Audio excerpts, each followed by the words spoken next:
So we're working on the trunk lid. I just pulled it out of the booth. It's been drying for a few days. I've got the car over here. I moved the shop around. You can see there's some little spots we got to touch up around the bottom.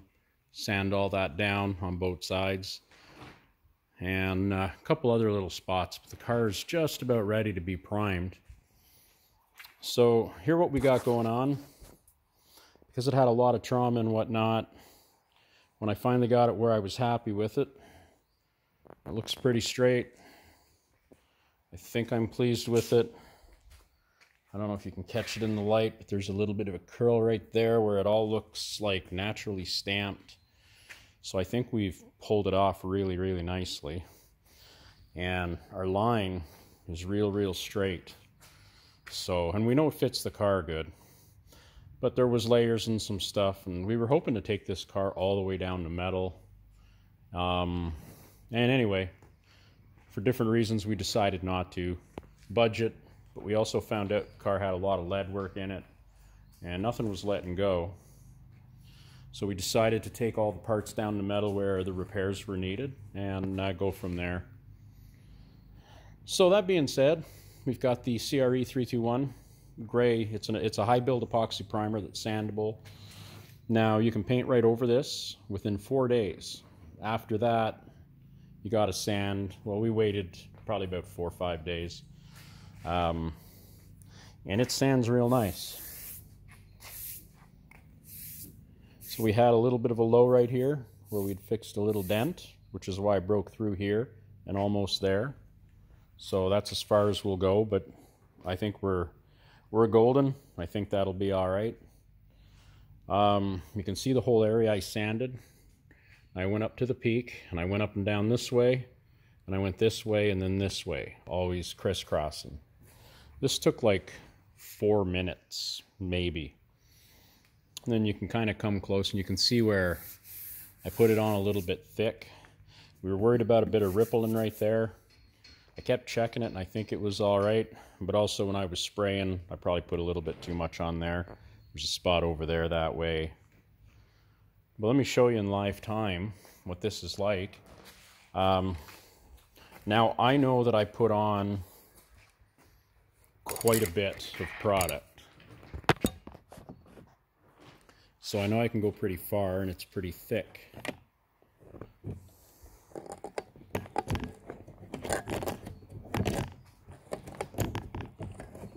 There we go. Let's bring you over to a nice fresh side. So basically, we're going to do 120 on the longboard. Looks like it's still pretty much new, and it already did that whole area. So if I can catch...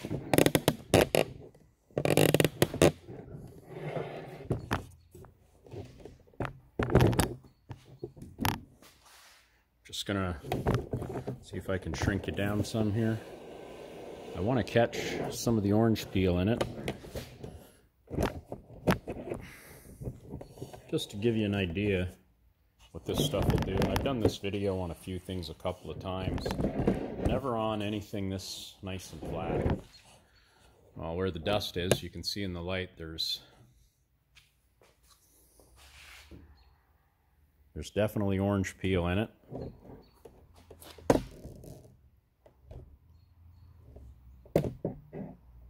You can see it there now. It's very faint, like I say, and the thing about that is you add like 10-20% somewhere in between a reducer. Now I double checked on my tech sheet, because that's all the reducer I add for the gun I use.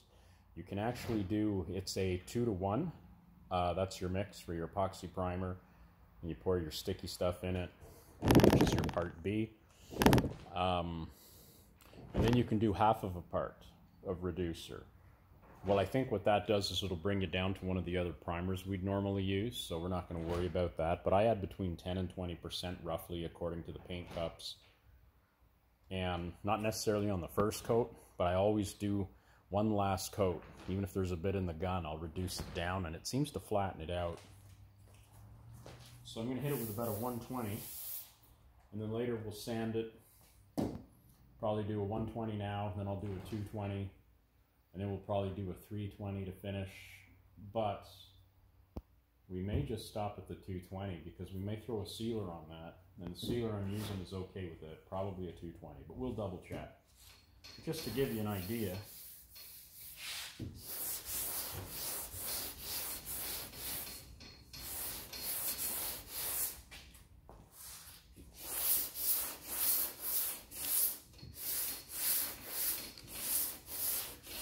and the trick is you don't want to put weight on it.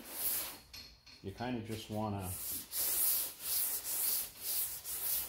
let the sandpaper do the work. I mean, you can put a bit of push in it, but you don't want to do too much. So between the coats, if you look right there, it's not just, well, it is shiny, but the reason it's shiny there and dull all around it is it's a little bit low. So we're not going to drive that in and grind it out. We're just going to keep going, and eventually that'll go. So we've gone in a few directions.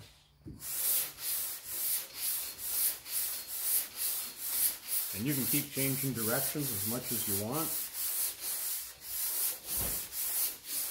And that's usually what gets you where you need to be.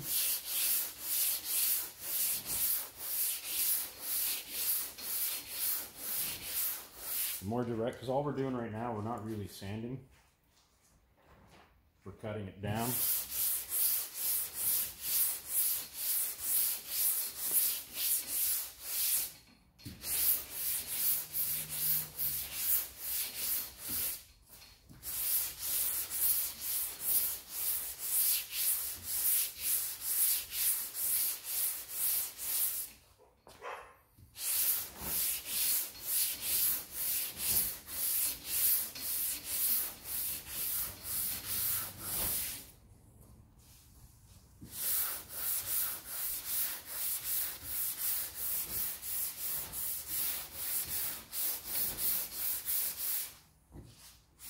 And again, I'm barely hanging on to it.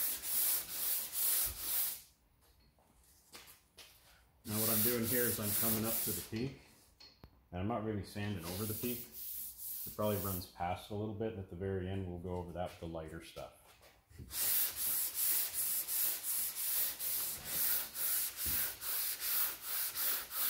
This stuff doesn't shrink much.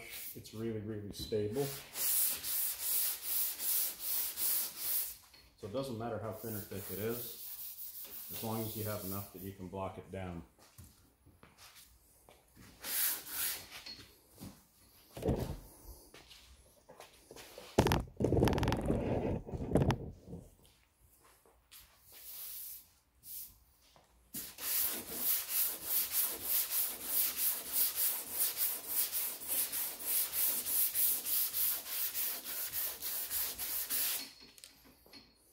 So this edge of the trunk up to, I'm trying to see if you can see what I'm showing you, but right to here, it starts to round down. So we don't want to teeter it over the high. So we're just going to come across it this way.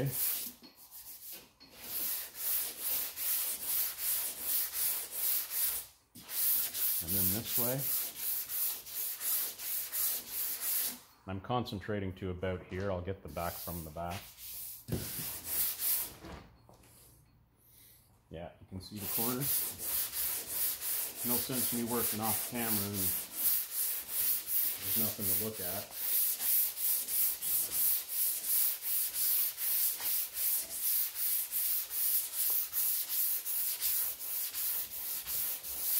Wear your masks, do all that stuff. Hard to talk doing a video, obviously. Now with the 120, the dust of this seems to go straight down. It's very heavy. So like, there's not really a cloud of dust or anything off of it, but you should wear your mask anyway. You know, over time, you don't want to get it in you.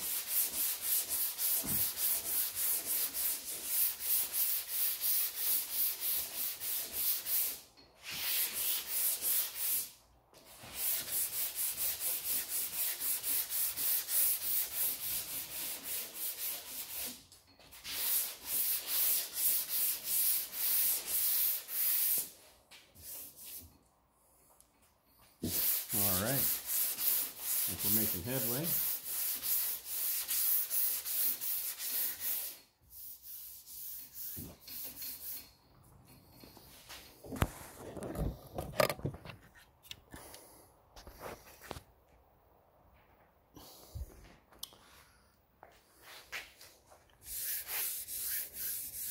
Now these sand scratches are not as deep as they seem to be. It is 120, but I'm not going to change the paper. Yeah, still super sharp because I'm going on it really, really lightly. You can see it's taking it off nice and flat. Now let me show you. Here's an area here. You can see the little dark. Well, those are all lows, right? So we got to go more, and we'll work our way from here across it and towards the back. And basically that little bit of the back, we'll do the same as what we did everywhere else. So from here forward, this is really nice. Now this is a little bit tricky. We're going to use our round DuraBlock.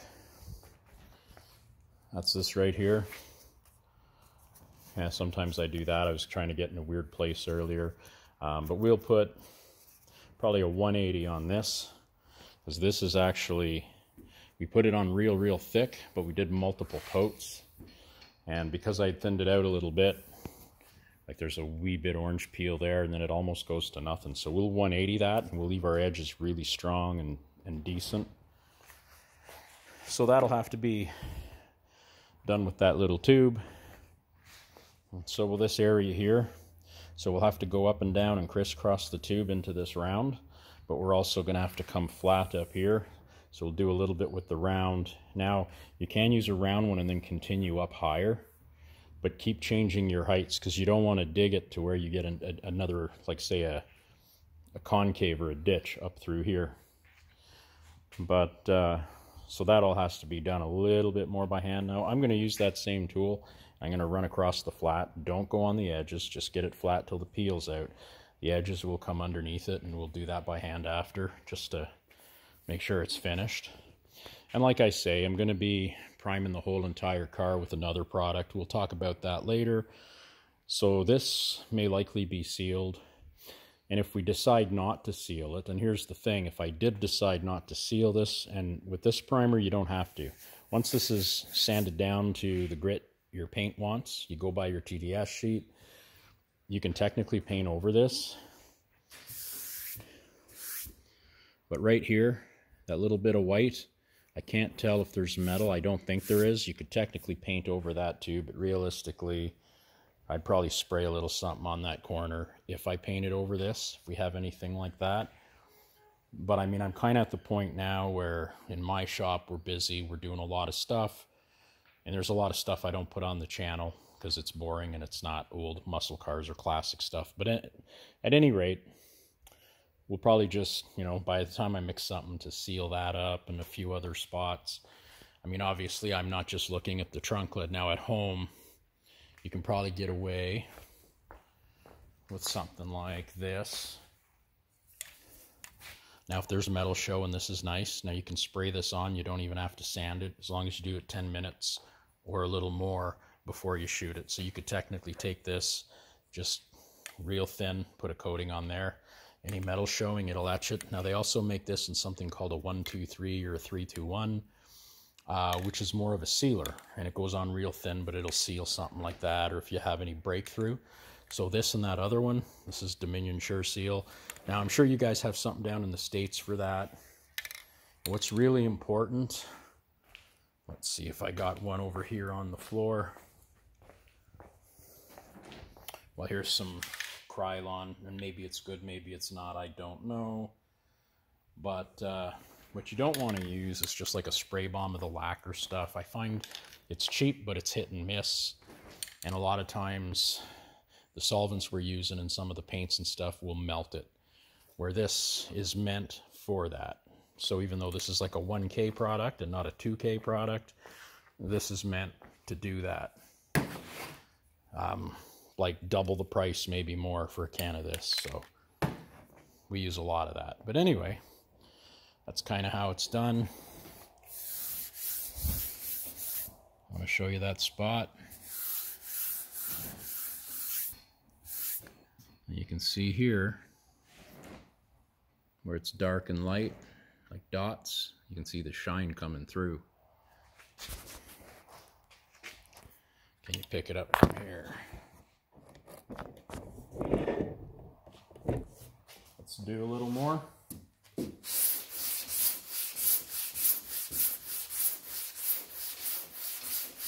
I'm going a little faster, but I'm not being overly aggressive. Just as light as you can, light to the touch.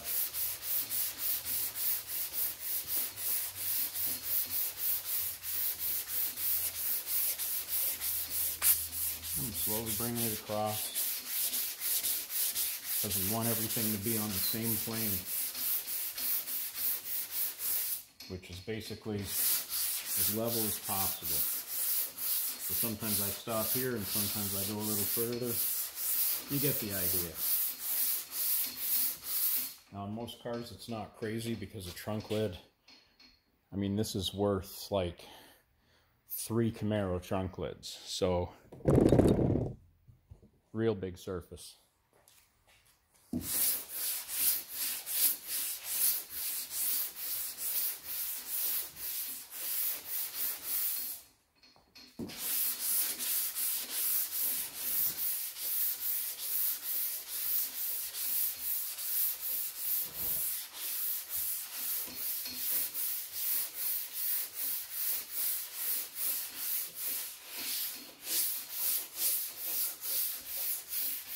I'm barely touching it.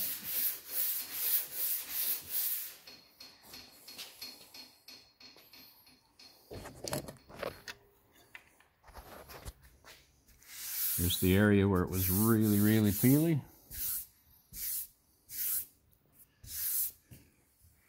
That's all pretty good. Now we come up to here and there's your peeling again. So basically we're just slowly working it across till it's gone. But we're going further than we have to make it level. And that's why the big thing here, whether you're using like a high build sandable epoxy like this stuff, maybe you're going to use a G2, like a polyester primer, like a G2 filler. Just make sure you put enough on that you can block all that out without hitting bottom, because then you got to stop and then you got to fill. We've done enough work to this. We don't want to have to fill this anymore. We want to block this, seal it, and paint it. We're done with that. So, while we were filming, my parts lady came in.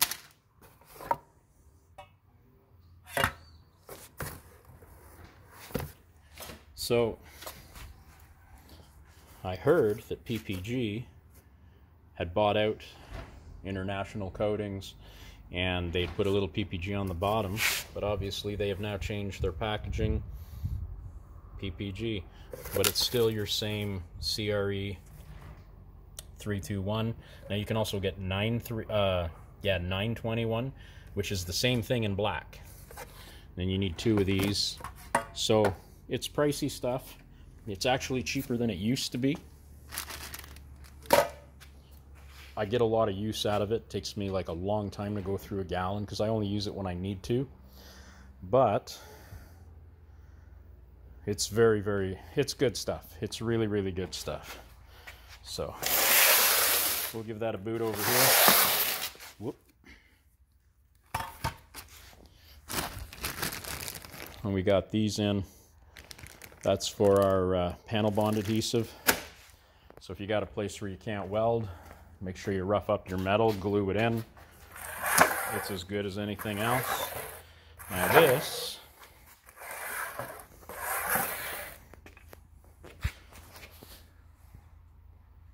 I think everybody knows what that is. So at some point in the near future, we'll do a couple videos on that stuff. Full disclosure, I've used a few products. I've never ever used this. But what I used to do is I'd do my body work and be really, really particular with it and take my time.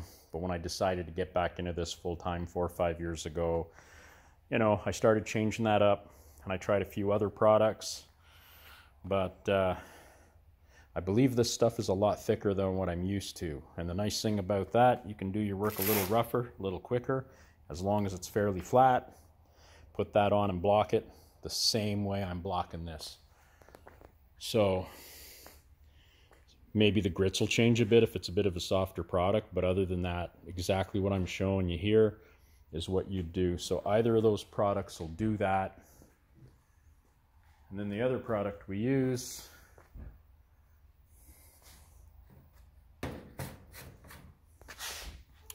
so this is not the clear coat stuff you normally see. This is for the PR401.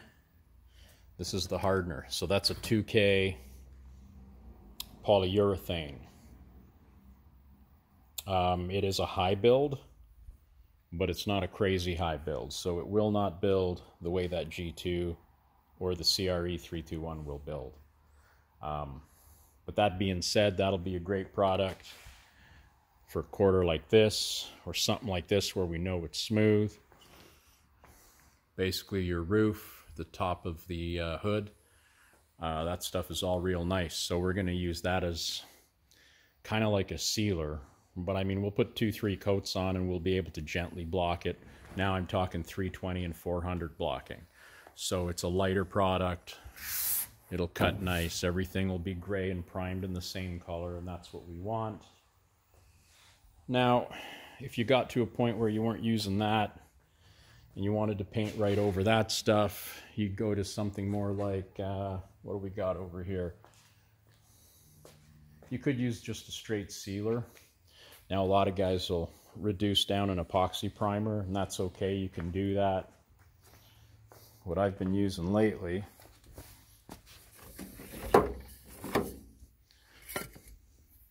that stuff right there, LumaCore, LumaBase. So that stuff is pretty good. I saw a couple people using it in videos. I like it. And the cool thing, my paint supply shop got a bunch of stuff from there. So we're going to try out their, they've got a Euro Clear, and then they've got a, I can't remember the name, but it's a Crystal Clear. So we're going to try on this car. We're going to go from, we were using kind of an everyday clear coat made by Pure Reflections. So we were thinking about going to the Euro Clear, but it's quite a bit more expensive. And I'm told it's not that much better, although it's a little better. However, this LumaCore Clear, my paint supply guy says it's about the same price. However, he said it's really, really nice. Like, it'll give you a nice, like if you're looking for an OEM finish, and I don't mean like the orange peely kind of Kia OEM finish, but if you want that, say, Cadillac, full-size Chevy truck, you know, because they do have a pretty smooth finish. You know, it'll kind of replicate that, and it'll be pretty nice. So basically, you should be able to do a car like this. We're going to do a base coat in red, metallic, and then we'll clear coat the whole car. And basically, we want to be able to drive this out of the shop, and it looks like an OEM paint job that looks good. And if we can get it smooth enough, we don't have to cut, we don't have to buff, we don't have to do all that stuff. So hopefully I can do that without runs or anything. Now, the nice thing that I do like with the other clear coat, the Pure Reflections clear coat, when you do your first initial coat, which is your glue, you don't want to do a tack coat. You want to do kind of a medium wet, like an almost full wet coat, but just not enough that you get runs. So if you're going and you see a little dry spot somewhere, just continue on and try to make it look like you want the finish to look like. But I'd say lean on the side of, you know, a little light as opposed to a little heavy. And if you do that, your second coat, and even if you do a third coat, once that first coat is established and flashed, that stuff doesn't run. That's why I use it a lot. I don't know if it's the best product in the world, but it's decent, and I don't run it. And basically what that means, now that's just what works for me. Things vary.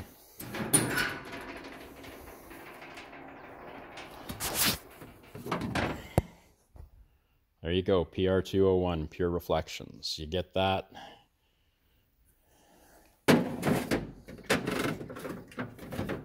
Comes with the hardener. It's I think a 4-to-1 or 2-to-1, whatever it is.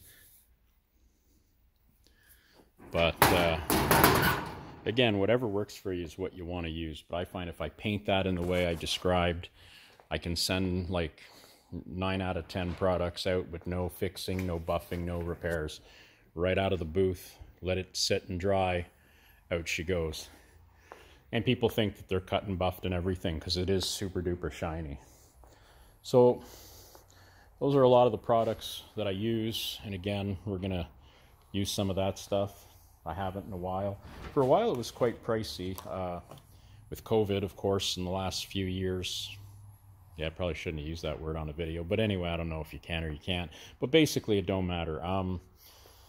Shipping's been weird, the price of stuff's been weird, but surprisingly both of these products seem to be a little cheaper than they were, you know, about a year or so ago. So I'm happy with that, and it could be my discounts have gotten better too. As far as fillers go, and I've showed that before, this stuff is real nice. It's almost like a finishing. So I don't buy any of those weird little finishing ones anymore because that stuff is awesome. This stuff is pretty much Evercoat Rage. The Rage might be a little better than this, but this is nice if you got a lot to fill and a lot of work to do. So I basically use that first, and then I use the other one. And of course you need your kitty hair fiberglass. That's the short strand, so bare metal and welding and all that. It's nice to have that nice solid base. If you have pinholes or anything, it's waterproof. You know, add a little bit of resin into it and it's even better. So I use that for any of the rough stuff. And I'll use that for big areas or mud in a whole quarter. And then on my last coats, I tend to shift over to this. Now you can use this as just a filler on its own and do everything. The price of this versus the gold, it's the exact same price. They're like $1 apart. So it doesn't matter. The only thing is if you want to put it on like a fat coat, this stuff don't like to go fat. But when you do put this on, you spread it, you'll see it'll kind of flash and go shiny. Like it'll kind of level itself a little bit. That stuff doesn't. That stuff is fat, thick, stays where you put it. So they have two different applications. The price of those 2 gallons is basically about the price of a can of Rage, and you're getting 2 cans that do more stuff. Like I say, I don't get that little Evercoat finishing glaze putty anymore. I just use this. That's how good that is. Anyway, hope you got something out of the video. It's the weekend and I'm done. I might come out and block the rest of this after dinner, but I'm pretty much done. I did a video already. You've seen the doors. We did all the back sides and bottoms. So the doors will have to be sanded as well. And then we'll flip those. We'll finish out the tops and we'll seal everything up. Thanks for watching. Cheers.